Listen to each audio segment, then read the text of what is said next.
Being honest with God. I mean, let's talk about that for a moment.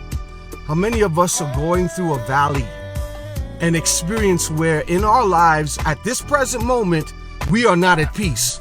Raise your hand. Now, some of us are going to pretend and act like we going on the upside of the mountain, on the side that is the smoothest. Some of us will pretend like we ain't going through nothing. Some of us will fake it in front of other folk on social media and act like everything is okay. But for the rest of us who are real, that's REAL, we experience real life circumstances. And because we have experienced these real life circumstances, perhaps maybe, just maybe, we're in a funk, F-U-N-K, in our spiritual lives. Again, truth be told, many of us in the church, many of us on social media, many of us out here in the world ain't gonna be real and honest and say, I'm struggling. We want to pretend and fake in front of people and act as if everything is cool. But for the rest of us who are going to be honest with ourselves, the question is, why won't we be? If we are not in a place of transparent honesty with God, why aren't we? Are we going to win an Oscar? Are we going to win a Grammy Award for a pretentious lifestyle? Acting out in front of friends, acting out in front of family members, acting out in front of the church, acting as if, everything is okay when it's not. Am I going to be at peace somehow when the lights are off, the cameras are off, when my wife is asleep, when my husband's asleep, when nobody sees me and I'm by myself, just me, God, and my thoughts? Am I still happy? Am I still at peace?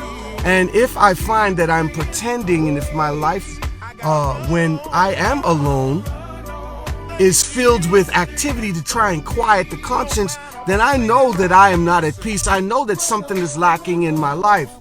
Why aren't we at a place where we are real with God is the question. The devil wants us to be,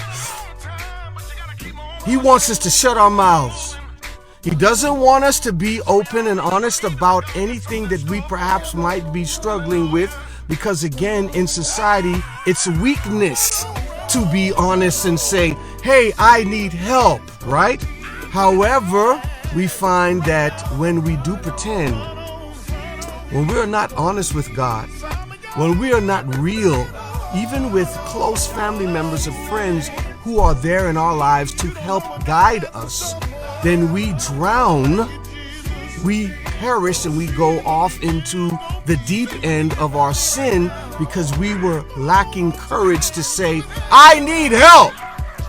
God wants somebody this evening to hear him speak to you and open up your mouth and begin to tell somebody that you are in a jam, that you are in a position of a diseased mind, that you are where you are, and that you are not happy. Although you may have the nice car, although you may have the nice home, although you may just have gotten the promotion on your job, although it may seem as if on the outside looking in that everything is well, your ministry is well, because even some of us ministers are struggling, or your marriage may perhaps to others on the outside look like it is beautiful and bountiful with joy and peace, but the reality is not. God wants you to open up your mouth and be honest.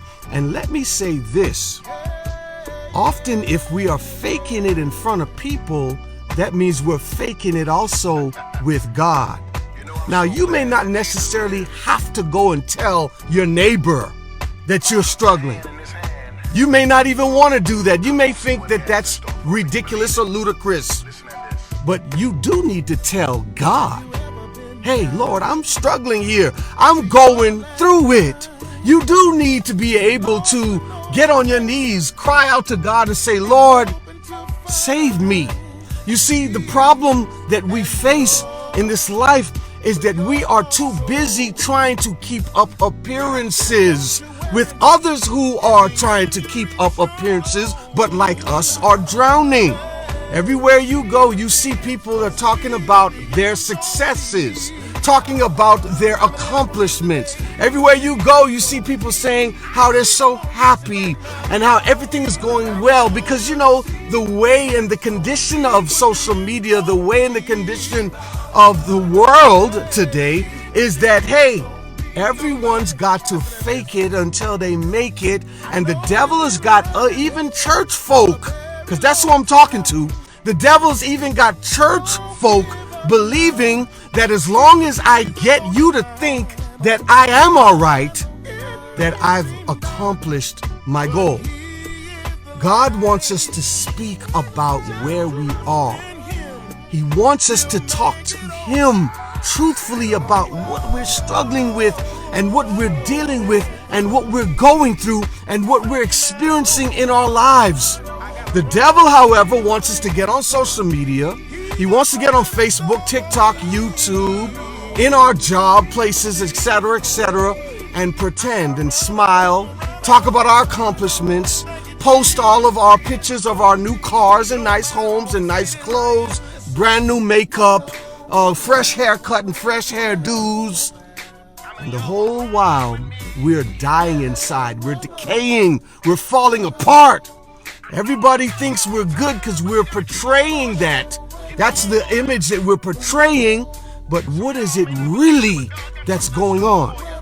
Jesus says, I'm returning to help those, or rather he says when he came to the earth the first time, he said, I did not come for those who are well, for those who are righteous.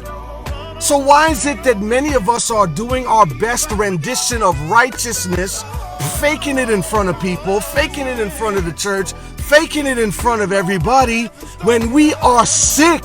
He said he came to save the sick. So if you can identify yourself with one who has a sickness, then you can also identify with someone who needs healing.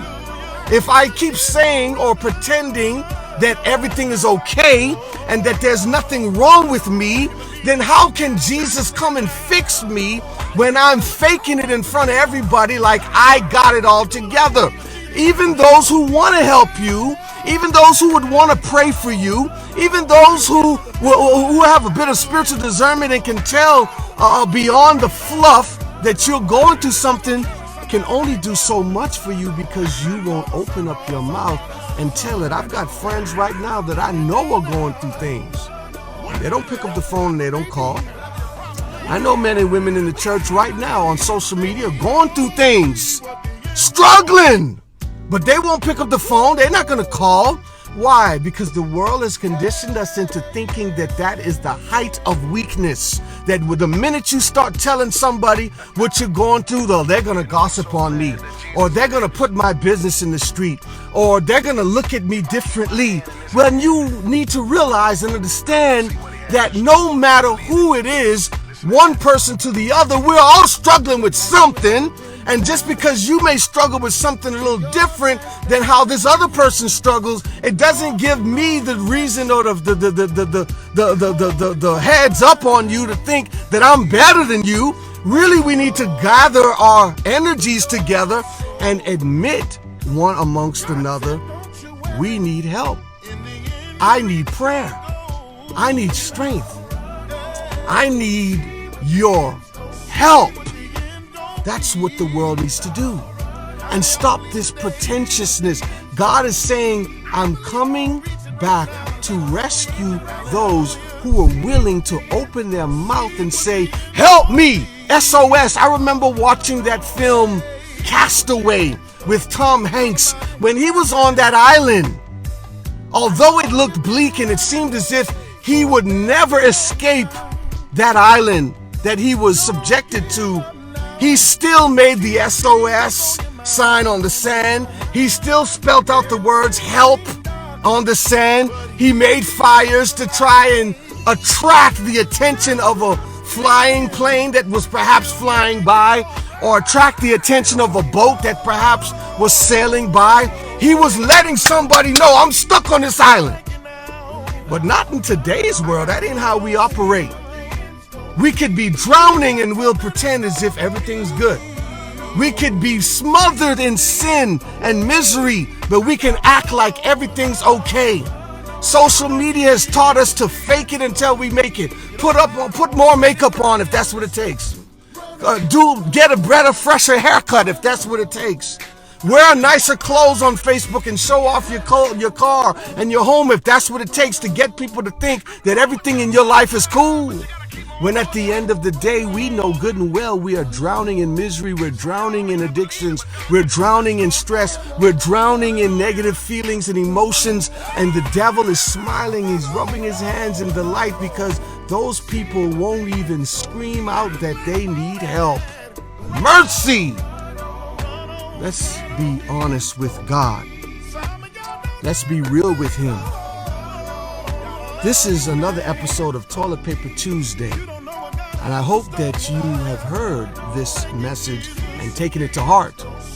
If this message has been a blessing to you, I'm going to ask you to do me a solid so that others can be encouraged too.